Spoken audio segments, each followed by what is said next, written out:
édition du journal sur Héritage Télévision. Bonjour à tous, voici les titres. Le gouvernement américain a promis d'appuyer la République démocratique du Congo dans l'éradication de l'insécurité dans l'est du pays. Pendant cette période de l'état de siège, l'annonce a été faite lors de la rencontre entre le gouverneur militaire du Nord Kivu et l'ambassadeur américain Mike Hammer le jeudi 24 juin, détail à suivre dans ces journaux. Et puis, dès le mois de juillet prochain, la RDC va recevoir plus de 5000 doses de vaccins contre le coronavirus, annonce faite par le ministre de la Santé publique, Hygiène et Prévention, Jean-Jacques Bungani, lors de son intervention dans un média de Kinshasa. Vous suivrez les détails avec Célestin Toumba. Voilà tout pour les titres.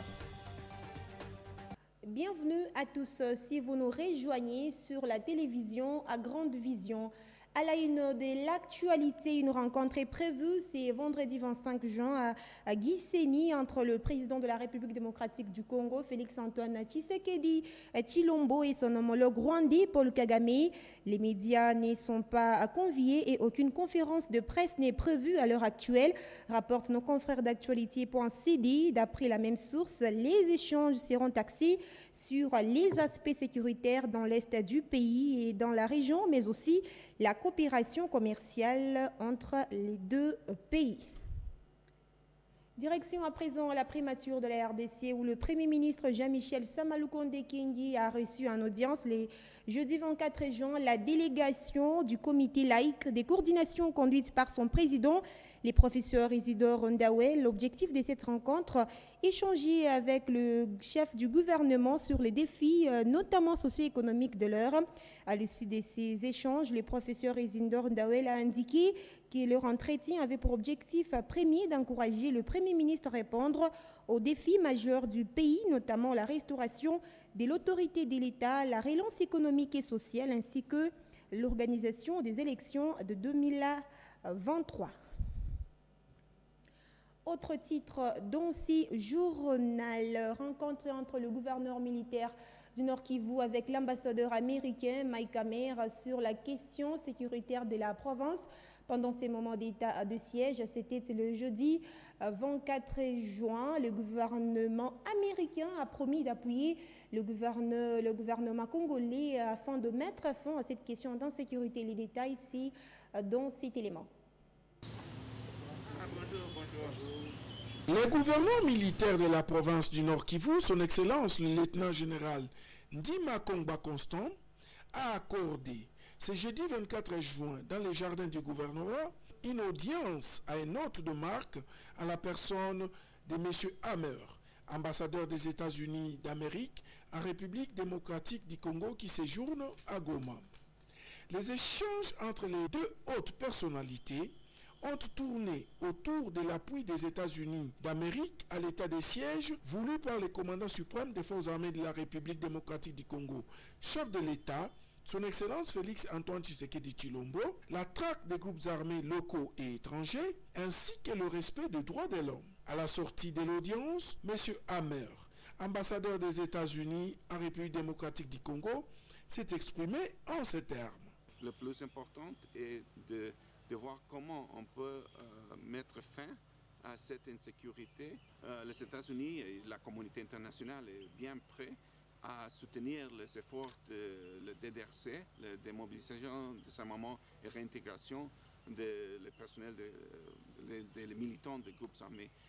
On espère que prochainement, le président va mettre en fonction une ordonnance pour commencer ce processus, parce que c'est très important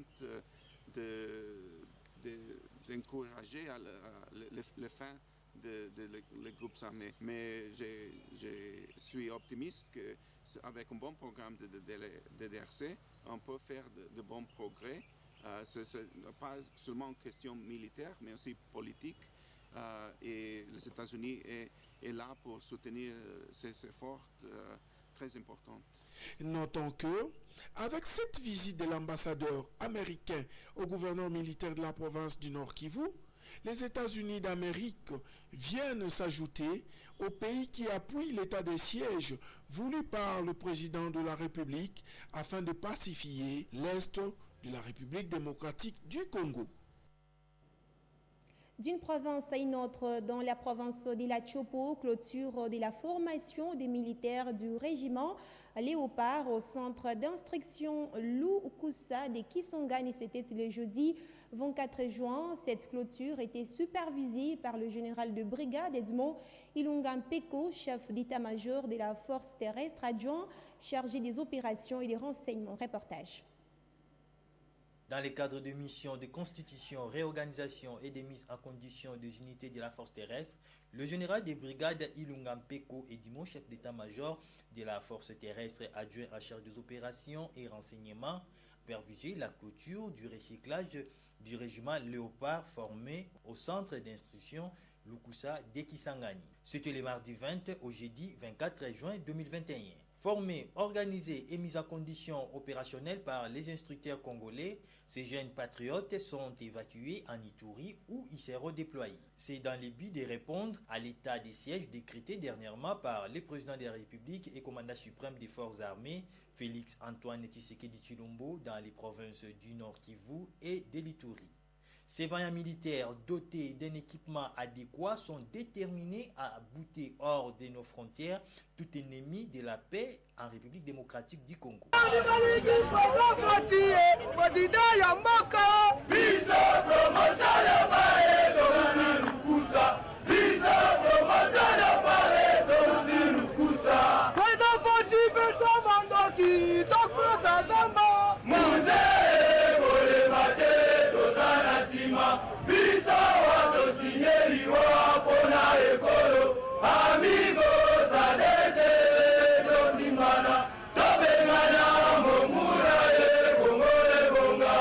Nous avons été formés pour réagir aux attaques de l'ennemi. Il y a un besoin au pays.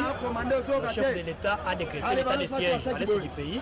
On s'est senti concernés parce que ceux qui souffrent sont les Congolais. Nous avons dit partout où il y a l'ennemi, nous sommes capables d'y aller sur le plan humanitaire. Le droit de l'homme, le DIH, le CMO, on nous a appris comment collaborer avec la population. L'heure est venue, nous disons merci au chef de l'État, les pieds en route vers l'est du pays. On va arriver et nous allons mettre en doute l'ennemi. Les missions de réorganisation et de mise en condition sont en cours dans la province du Nord Kivu sous la supervision du lieutenant-général Sikabwe Asindafal, chef d'état-major de la force terrestre.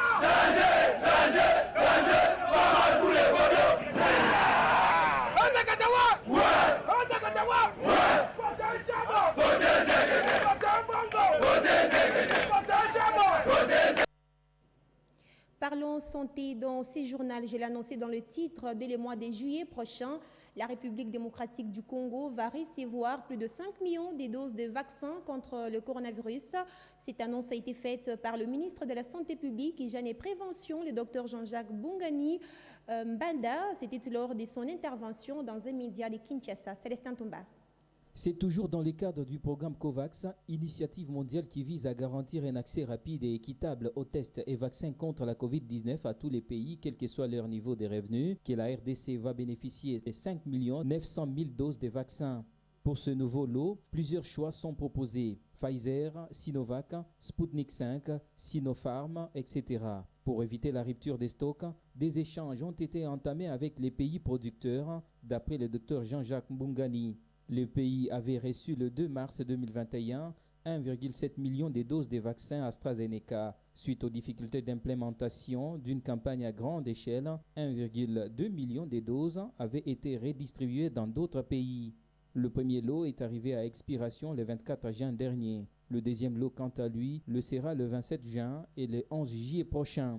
Depuis le début de la vaccination en RDC le 19 avril 2021, avec le vaccin AstraZeneca, 44 840 personnes ont été vaccinées dans 8 provinces jusqu'au 21 juin 2021. Sur les 498 sites prévus pour la vaccination, 268 sont fonctionnels. D'autres encore sont en cours de déploiement.